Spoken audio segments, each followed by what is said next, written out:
Hello, everybody. Welcome to our January Credo experience. Briefly, I just wanted to say, oh yes, please close that. I wanted to say that you may have seen me talking about it, but we're looking for ways to do Credo that works on an ongoing basis. So we have a lot of people have either given theirs in the last few years or are not comfortable doing it in the traditional sense. So I'm working with the ARESD, Adult Religious Education Spiritual Development team, to figure out how we can make these effective and keep them going, because clearly people like them. And every time we've talked about what they mean to you, it's clearly an important part of what we offer. And so I don't want to let it fade away. And so one of the things that we're talking about is offering, like, even if you've done it in the last few years, offering something different. So instead of being the wide breadth of your whole life, that maybe you concentrate on I went through this journey and I practiced this thing and I learned this thing with a kind of a concentrated eye. So we may try that.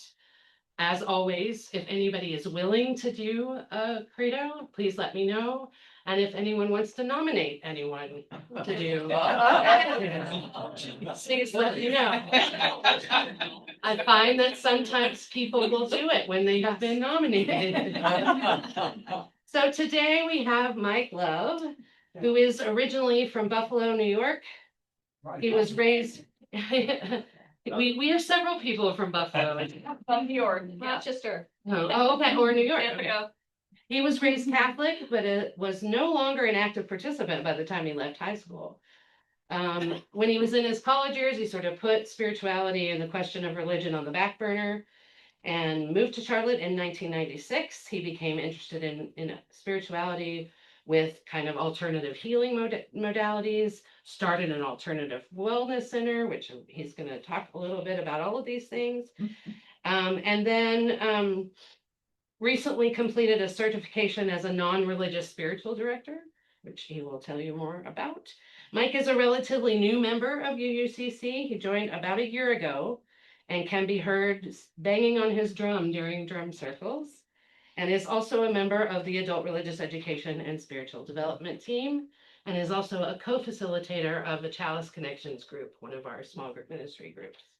So Mike was going to briefly discuss his experiences and tell us a little bit about deconstruction and reconstruction in his presentation. Please welcome Mike Love.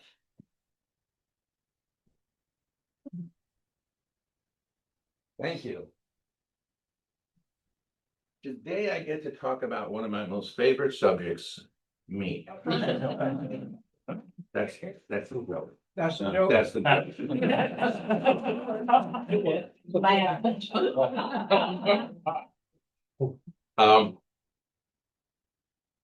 What I like to do is I like to be a little bit more interactive. So I'm going to, during the course of my presentation, stop and actually ask you questions. Now, you don't have to answer, but it's going to be very weird to just hear silence. All right. So let me begin. So good morning, everyone. My name is Mike Love. Good morning. Yeah, my name is Mike Love. My pronouns are he and him. At age 74, I currently describe myself as a non-religious spiritual director. I'll talk more about that in a minute. I'd like to briefly share with you how I came to be standing here in front of you today. I'd like to share with you some of my spiritual journey. I was born into an Irish Catholic family in Buffalo, New York. I have two older brothers, and just like them, I attended Catholic schools for most of my life. We all attended the same Catholic grade school. We all attended the same Catholic and college. You seeing a pattern here? We were all altar boys in grade school and in high school. And as you can see, my parents were strong believers in Catholic education. The high school I attended was an all-boys college prep school run by the Jesuits. And one of the things they made sure we learned was critical thinking. Now, that's good news and bad news. When I applied my new skill of critical thinking to my Catholic religion, I became, let's say, dissatisfied. By the end of high school, I no longer considered myself to be Catholic. Now, here's the first question. Was anyone else done with religion by the time they were finished with high school? Yeah. So a whole bunch of us were done with religion by the time we were done with high school. That's interesting. That's why Okay. we're here. That's true. Okay. I was hoping to find spiritual answers in college. I didn't, so I put spirituality on the back burner. Fast forward 2 decades, it's 1996, and I'm working at the bank in Charlotte, doesn't matter which one, the bank.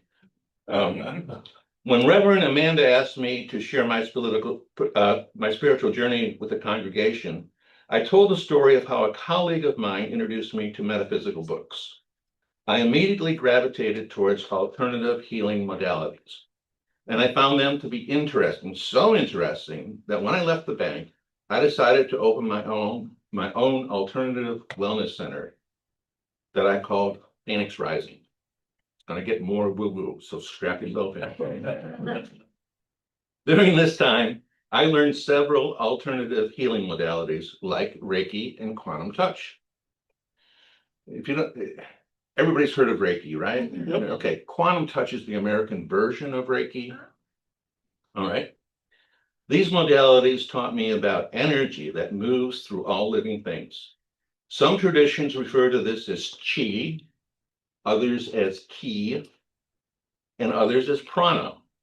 The American version of it is simply called life force energy. I learned about the major energy centers in the body that I refer to as chakras. And I learned about the importance of allowing this energy to flow freely through your body. This totally changed how I thought about wellness. Now, has anybody else had this experience of understanding that there's energy that flows through your body? And has it helped you change your opinion of what wellness is all about? It's not just pharmacological solutions. Okay, great.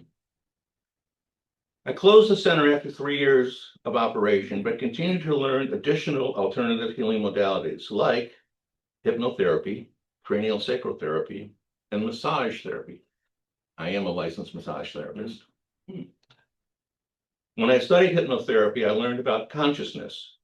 Hypnotherapy particularly focuses on the subconscious. I learned that some psychiatrists were using hypnosis to create therapeutic results. One of the most interesting of these applications had to do with past lives. Brian Boyce. Brian Weiss. He's written a number of books about past life regression. This opened up my entire discussion of past lives, past life regression, and reincarnation. I saw death not as an ending, but as a transition. Has anyone here ever worked with a hypnotherapist? You want to share any the experience or briefly? I got training as a hypnotherapist. You got training as a hypnotherapist. Yeah, I had master NLP training as well. That's great. So, so aside from past life regression, one of the most common applications for hypnotherapy is smoking cessation. So a lot of people go to see a hypnotherapist to stop smoking. Okay. Moving on, massage therapy gave me the understanding that we store emotions in our bodies, and they can be easily triggered during massage. It is not unusual to have an emotional release during a massage, and this can surprise the heck out of you if you're in training, let me tell you. Okay, so has anyone ever during a massage experienced having an emotional release? Yes. Yes. During yoga, yeah. So that's the same thing. It's movement, moving in the body and triggering those emotions. All right. Realizing that we store emotions in our bodies led me to study cranial sacral therapy. I learned how to help individuals process and release emotions that were stored in their bodies. The results can be very therapeutic. This led me to a deeper understanding of the mind-body connection. So, craniosacral therapy basically has two parts to it. One of it is structural and the other is somatic, which means it's related to the body. No, that's kind of the same thing. Okay. So the primary notion of craniosacral therapy has to do with the central nervous system and the free flow of cerebral spinal fluid throughout the body, throughout the central nervous system. There's another portion of craniosacral therapy called somato-emotional release. And in somato-emotional release, somato means body. In somato-emotional release, what we do is we palpate the body to find what we call energy cysts.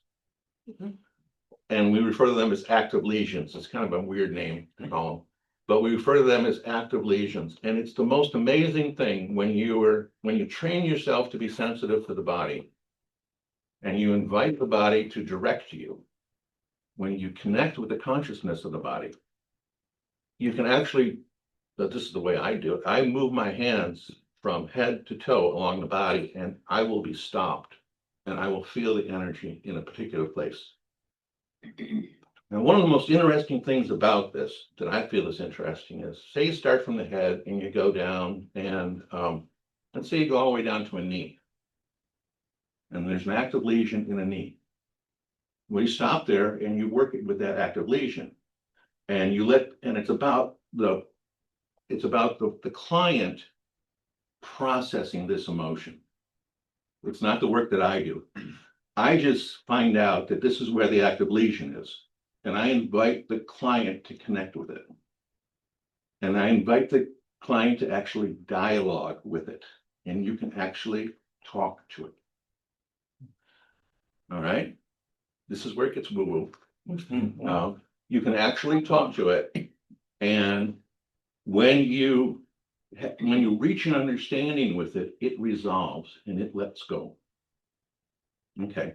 So that's the basic concept. Now, what I find to be the most interesting part is when you go back and repeat it, when you're done with this, you go back and repeat it. There can be a second active lesion where you already scanned. So you can get the second active lesion in the throat. And then you stop there. And that's when you really know you're working with the consciousness of the body because it is directing you to the sequence in which to process.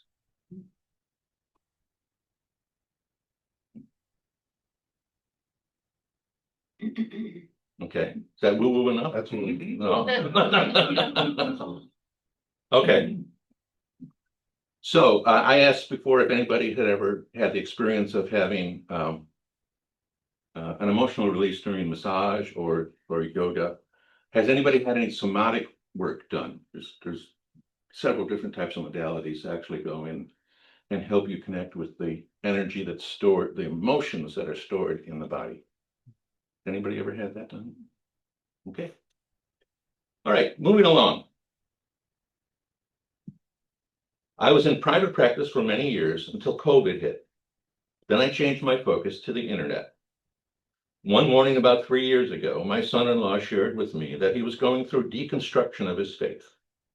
He explained that deconstruction and reconstruction are popular terms and that many of his friends were also experiencing it. A new rabbit hole opened up for me and I jumped right into it. I wanted to help individuals who were being harmed by what is referred to as high control religions.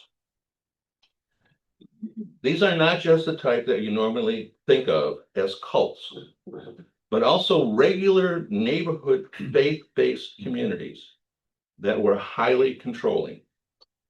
These types of faith-based communities can cause what has now become known as religious trauma syndrome.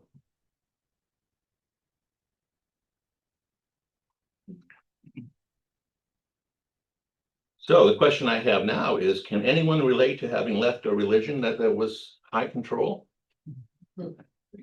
Should be just about everybody, huh? In this room. Okay.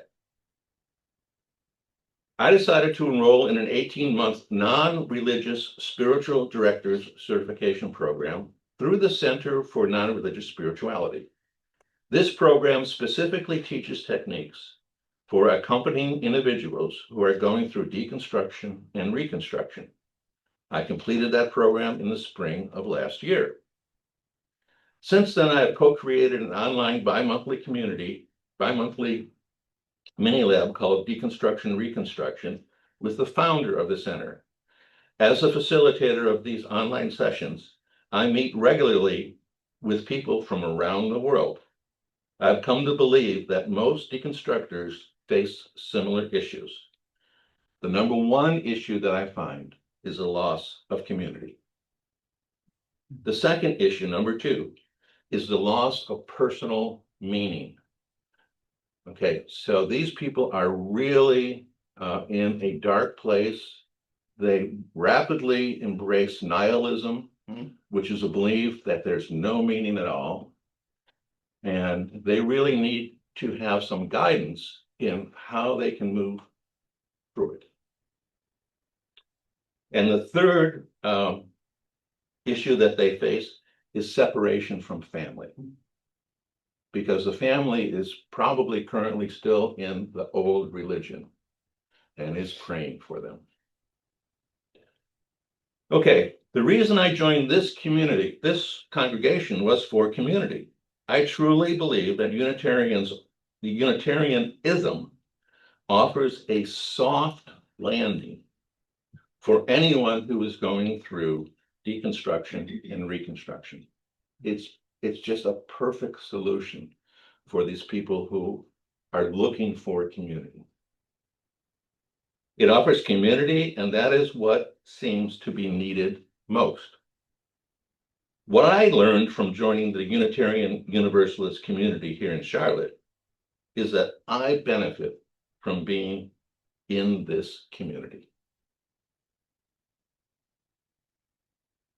And that is a longer version of how I came to be here in front of you. There is still a longer version, but that's for the next time. So that's a lot of stuff that I covered here. Any questions about anything that I covered? I'm just curious, in what you're doing now with your bi-monthly meetings of the non-religious, give it to me again.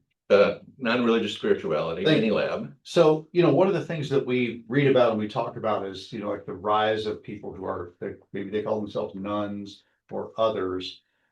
And there's a natural supposition that nuns should just flock to the UU community, but that's not really the case. So I'm curious if you see a different perspective in the people you're working with. Like, as you said, you see Unitarian Universalism as a soft landing, but what are they looking for? They don't know about UU communities. They're looking for a place that's non-judgmental where they can go and be themselves. If this is a definition of this community, a non-judgmental place where you can go and be yourself and be accepted for who you are. And also that there are people there who know how to work with you and understand what you're going through. Yeah. Some of the people object to religion and faith-based, and that's what they're presented with when they come here. We are religion and we're faith-based, and they say, not for me. Yeah, words can be confusing, and everybody can give their own definition to what words are. I mean, personally, I get triggered by worship because, being a Catholic, worship only meant one thing to me, and they beat that, and I mean, they instilled it into me.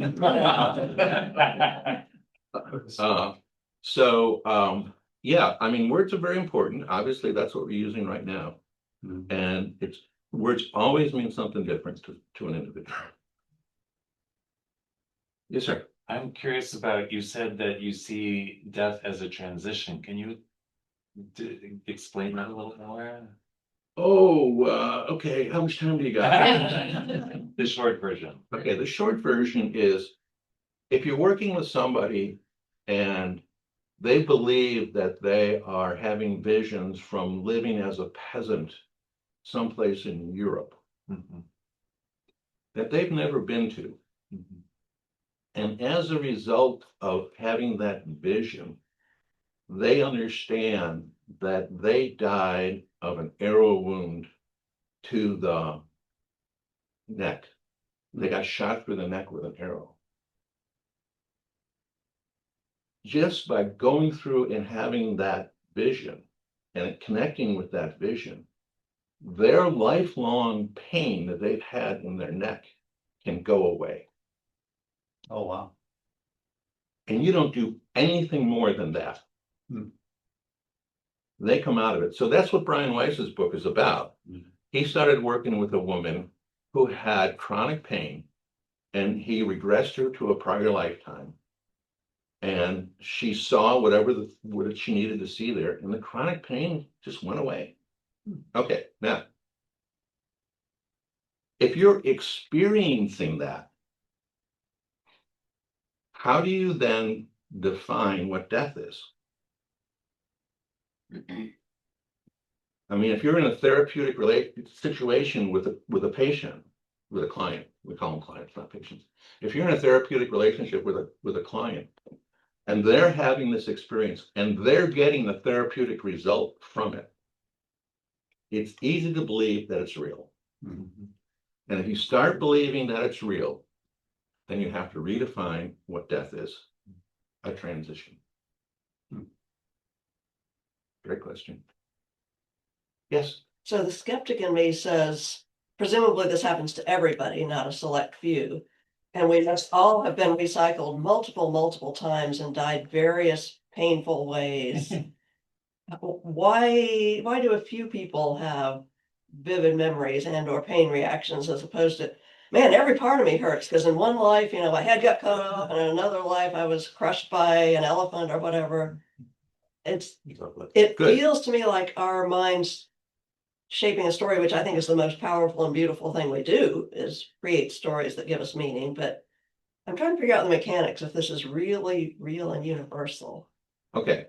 So let me just answer that. First of all, thank you for being a skeptic. The world needs more skeptics, but I kind of feel the whole room is full of skeptics.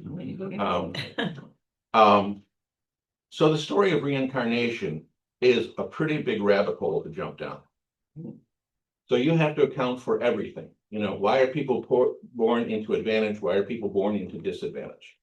And the story goes like this. You choose it. You have all the time in the world, because time and space are different in let's just call them other dimensions. Okay? Time and space are different. You have all the time in the world. And if you want to really understand temperature, you put your finger on an ice cube and you put your finger in a fire. You go to extremes. And when you have the extreme experience, you can say you have a more complete experience of what temperature means. Okay, so we come in with intention, and we select what that intention is, because it's not everything. It's just there's a thread that you're working on. So what thread is it that you're working on, and what do you want to get deeper into, or what do you want to have the opposite experience of? Does that make sense? That's pretty woo-woo. Thank you. Yeah, so you mentioned the three, the community, family, meaning. What's your SparkNotes version of the meaning portion of that? Meaning is, you've got your meaning. If you were in a high control religion, you've got your meaning from the minister, and the minister said, I'm getting it from God, which is the Bible. So it's God's will. The ultimate answer is it's God's will. And of course, we can't understand what God's will is because it's very oblique, and it's, how do you figure that out? And when you walk away from that, it's no longer God's will. So whose will is it? It was never about your will to begin with, and you have to retrain yourself to understand that my life matters, and it matters because I give definition to it, not God. Yeah, I was wondering if you could elaborate a little bit more about your non-religious spiritual group in terms of what's the lived experience of people coming? I mean, how often people come? Is it a course? You know, maybe you could share a little bit of a story about what people are getting out of it in terms of their own journey and perhaps healing from their religious traumas. Okay, so I was leading two groups, and one of them was from a psychologist who wrote the best book called Leaving the Fold. Mhm.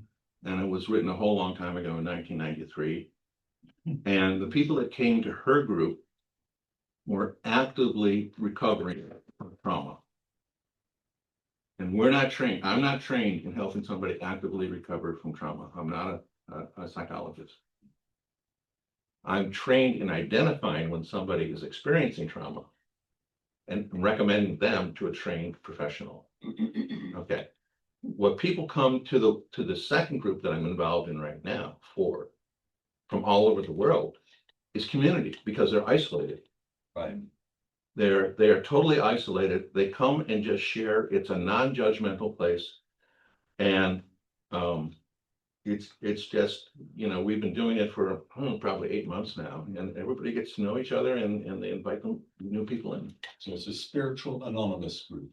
So to speak. There's no spirituality discussed at all. Yeah. It's what are you going through? Mhm. You If know, you're speaking about meaning, that is spirituality. So, I mean, it may not be explicit, but if people are wrestling with a purpose, meaning, connection. oh yeah, They're all spiritual domains. right. And the easiest place to go and get meaning, I think, when you're leaving a high control religion is being more humanist. Mhm. You know, looking at the indigenous cultures, the indigenous beliefs, you know, going out and doing a meditation in the morning and waking up, or just looking at your kids and being, you know, in awe of that, stuff like that. The author is Marlene Winnell. Yeah, thank you. And the another an obvious analogy is political indoctrination.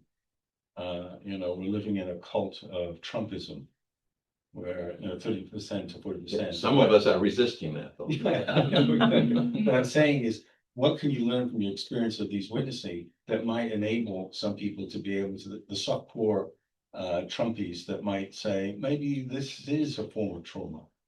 Well, I think those groups are meeting all the time on the internet Mhm. and discussing it. The problem with this, with religious trauma syndrome and with deconstruction and reconstruction is the psychologists, by and large, are not embracing it because it has to do with religion, and there's their That's a good teasing point. and separation, right? Yeah.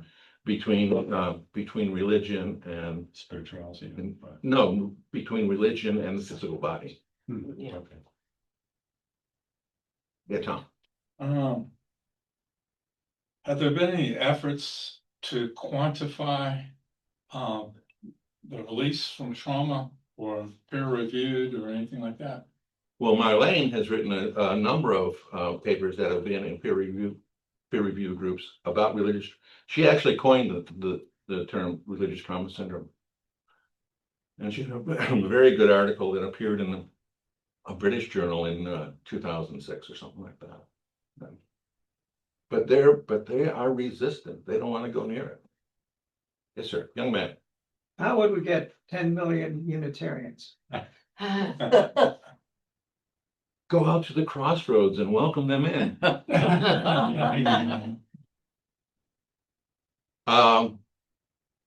I think the first thing is to not keep it a secret anymore. Amen. Are we at? We are at time. Okay. Do you have two more questions? Okay. I do have one question. I really wonder what the elevator speech would be for that very thing, because I've been thinking about that. I keep getting, it comes up in my personal life. It came up in my professional life when I was a teacher. What's the elevator speech for Unitarian Universalism? Because I think Okay. it's easy to say what you're not about and much harder to say what you're for. Okay, I'll give you my elevator speech. Okay. Okay, You can have the weirdest ass beliefs in the world and walk into a UU community and be accepted. Or no beliefs at all. Technically. But that's a belief, yeah. We agree on that. I've always said that here, that Unitarian Universalism is the best kept secret in religion. But there's a lot of reasons we're not accepted in the group of, what is it, the church.